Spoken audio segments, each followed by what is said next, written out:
आप बार-बार अपने आप के साथ ये वादा करते हो कि ये जो गलत हैबिट है मैं आज से छोड़ दूँगा या आज मैं कर लूँगा, कल से मैं छोड़ दूँगा। ये कल कभी भी नहीं आता।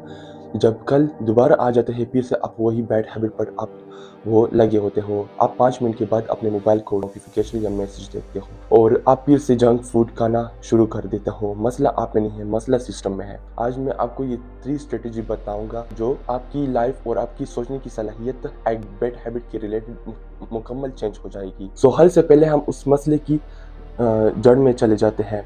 जो हैबिट्स लूप्स होते हैं, हैबिट्स के 4 लूप्स होते हैं। जो पहला हमारे पास लूप्स है वो है क्लो। क्लो एक विजुअल होता है। जब आप अपने किसी चीज़ को आप देख लेते हो तो आपके दिमाग में एक विजुअल एक स्केच बन जाता है। फिर उसके बाद हमारे पास आ जाता है क्रेविंग। क्रेविंग जो है जो आपके दिमाग में वो स्केच बना होता है उसके रिलेटेड आप में अंदर डिज़ायर पैदा हो जाते हैं। फिर हमारे पास और है रिस्पॉन्स। रिस्पॉन्स उस डिज़ायर के लिए आप एक्शन लेते हो ताकि ये डिज़ायर मैं अचीव कर लूँ। उसके बाद आ जाता है और हमारे पास है रिवॉर्ड। जो आपने एक्शन लिया होता है तो उसका रिवॉर्ड आपको मिल जाता है, वो आपको फील करता है। इस सब एक एग्जांपल से समझने की कोशिश करते हैं। फॉर एग्जांपल आप अकेले हो और मोबाइल आपके टेबल पर पड़ा है। आपको आपको क्लू आ जाता है, विजुअल आ जाता है कि मोबाइल टेबल पर पड़ा है। फिर आप उसके लिए डिज़ायर आपके दिल में डिज़ायर पैदा हो जाता है, क्रेविंग हो जाता है। आप उसके लिए डिज़ायर पैदा फिर आप वो फ़ोन को उठाते हो। जब फ़ोन को उठाते हो ये आप एक्शन कर लेते हो और फिर उसको स्क्रॉल कर लेते हो।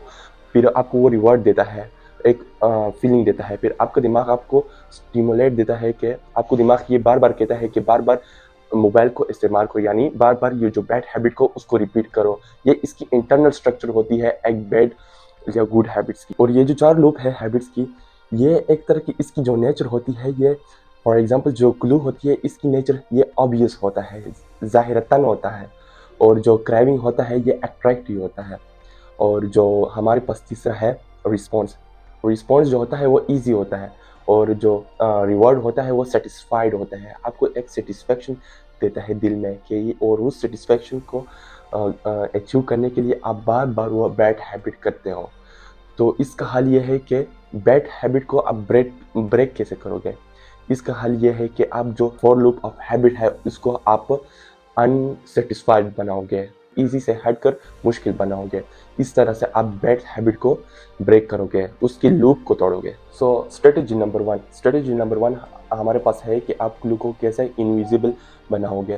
फॉर एग्जांपल आप किसी एक स्मोकर के साथ बैठे हो तो आप का जो विजुअल है दिमाग बार-बार ये सेंस कर रहा है कि ये जो पर्सन है ये स्मोकिंग कर रहा है। मोर चांस है, मोर पॉसिबिलिटीज़ है कि एक दिन भी आप वो बैड हैबिट को स्टार्ट करो और बार-बार आप वो उसके साथ वो रिपीट करो। वो बार-बार आप स्मोकिंग करो, डेली बेसिस पर वो स्मोकिंग आप भी स्टार्ट करो।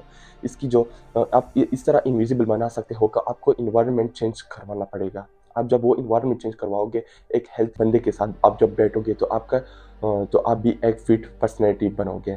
आप जब अपनी एनवायरनमेंट को चेंज करोगे तो इस तरह अपनी जो क्लू है वो इस तरह इनविजिबल बना सकते हो इस तरीके से। अमेरिका में एक स्टडी हुई है जिसमें ये बताते हैं कि जो बंदा अपने लिए कोई अकाउंटेबल बंदा रख लेता है तो 65% चांस है कि वो अपने गोल कंप्लीट करेगा और अपने बैड हैबिट है उसको वो अनसेटिस्फाइड और ब्रेक करें। तो आप लोग सोचते होंगे कि ये जो स्ट्रेटजी है ये हमारे ऊपर काम नहीं करती है। हमारे जो बैड हैबिट के बहुत इमोशनल है, बहुत डीप है। ये स्ट्रेटजी वर्क नहीं करती है। आई नो कि ये स्ट्रेटजी कोई मैजिक नहीं है कि आज आपने ये स्ट्रेटजी लिया 2 दिन या 3 दिन या 1 वीक मैक्सिमम की ये आपने अपने आप पर अप्लाई किया और एक मैजिक हो जाएगा जिससे आपकी जो बैड हैबिट है वो ब्रेक हो जाएँगे। ये टाइम माँगता है, ये कंसिस्टेंसी माँगता है। अगर आज से आपने शुरू किया हो और 2-3 साल आपने कंसिस्टेंटली अपने अपने आप पर ये अप्लाई किया तो बहुत जल्द आप अपने एक बिग ट्रांसफॉर्मेशन आप देखोगे।